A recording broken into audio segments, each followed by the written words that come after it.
All right, so you want to go deeper than the usual Dublin tourist spots. Right. You want those hidden gems, the neighborhoods with character. Well, we found this great article all about the best places to stay in Dublin.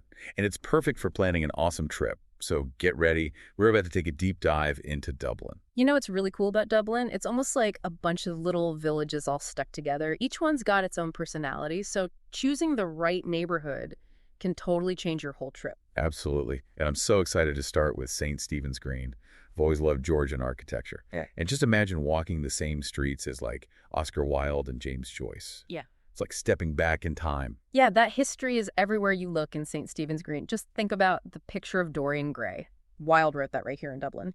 And then there's Joyce's Ulysses. The whole book basically maps out the city. Staying in this area, it's like you're connecting with their legacy. And speaking of Wilde, I can't help but think about the Westbury Hotel.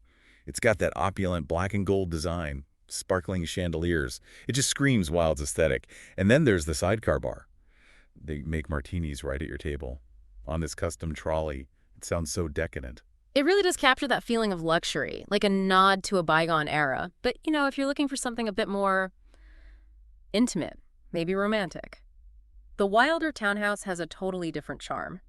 Think velvet armchairs, vintage silk, and botanical prints. Ooh, I love that.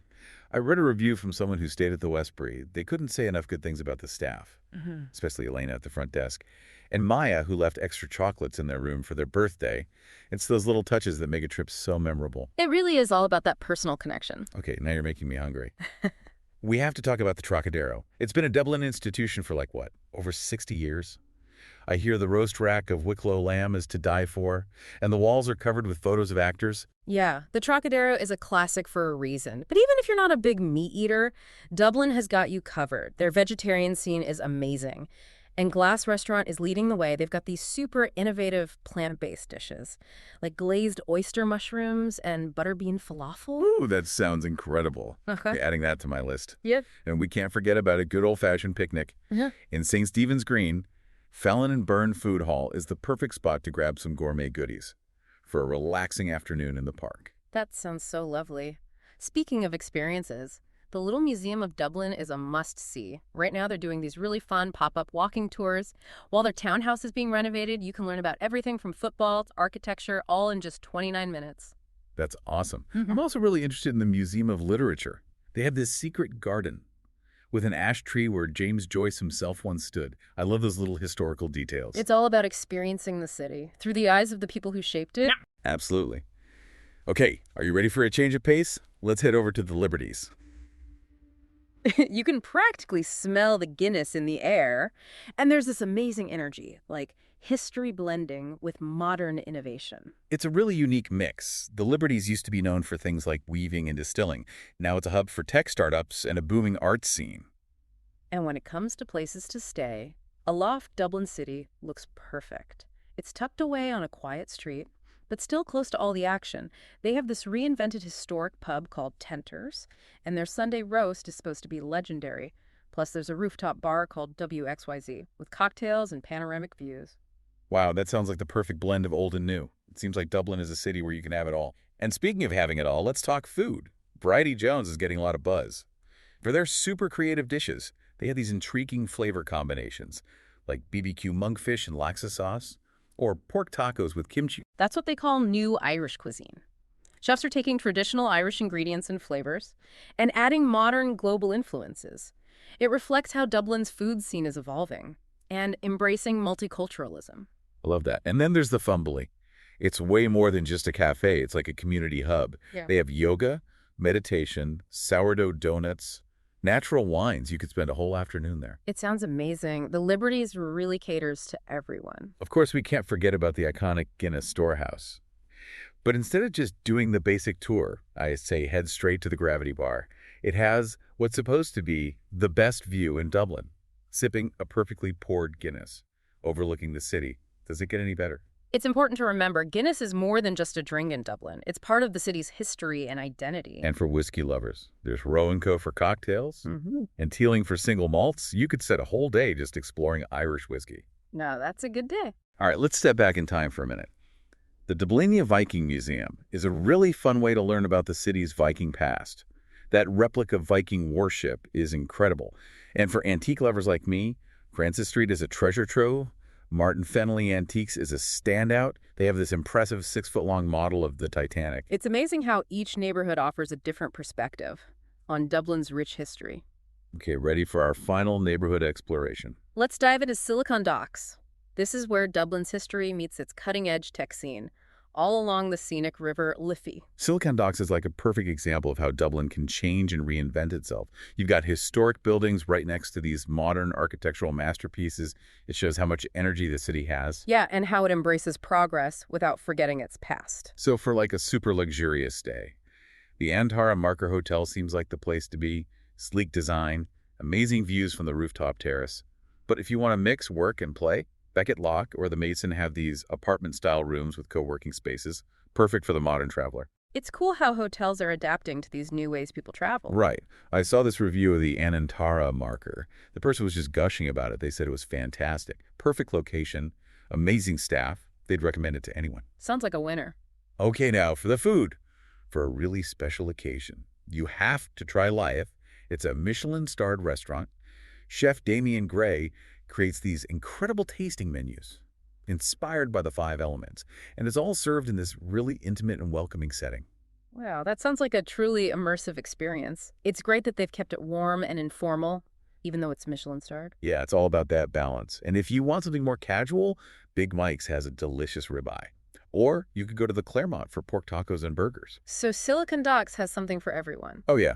I read another review about Life. Mhm. This person said it was outstanding. Incredible food, really diverse and memorable flavors. The tasting menu was beautifully presented, and the wine pairing was perfect. Sounds like they're living up to their reputation. But Silicon Docks isn't just about fancy hotels and trendy restaurants. There's also EPIC, the Irish Emigration Museum. It tells the story of the Irish diaspora. It's really powerful and moving.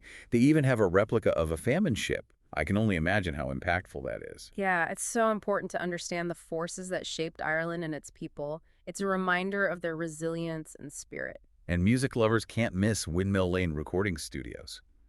This legendary studio has hosted some huge GEA names, like U2 and Lady Gaga. Can you imagine the creative energy in those rooms? It really shows Dublin's influence on music around the world. And finally, we have to mention the Diving Bell Museum. It's officially Dublin's smallest museum, dedicated to this crazy contraption that let workers build the city's quays and bridges underwater.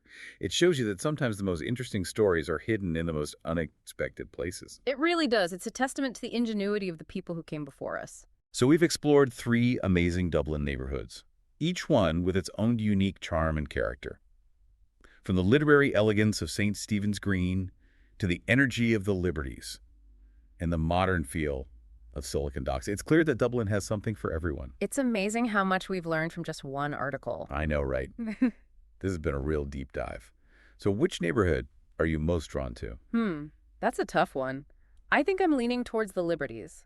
I love the idea of exploring those cobbled streets, smelling the Guinness, and finding those hidden gems where history and innovation meet. That's a great choice. I think I'm leaning towards St. Stephen's Green.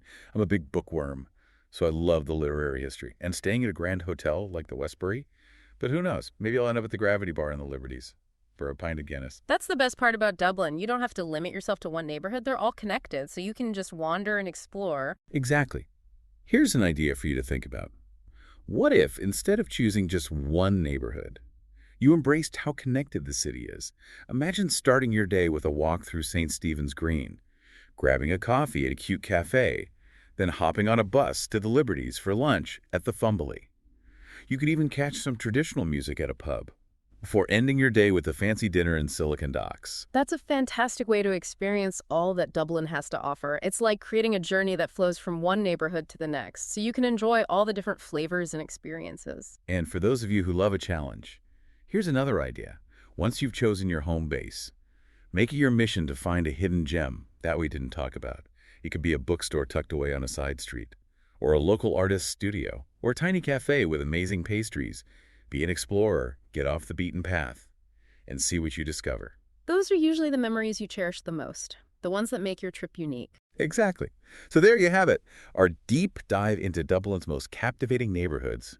We've learned so much about their history, the best places to stay, the best places to eat, and the best things to do. But the best way to experience Dublin is to embrace its adventurous spirit, be open to the unexpected, and create your own unique journey. I don't know about you, but I'm ready to book a flight right now. It's a city that calls to you, and the best part is, there's always something new to discover, a different perspective waiting around the corner. It's a place that rewards curiosity. Exactly. So go ahead, embrace the unexpected, Yep. and create your own Dublin adventure. It's waiting for you. Safe travels. I don't know about you, but I'm ready to book a flight to Dublin right now. Me too.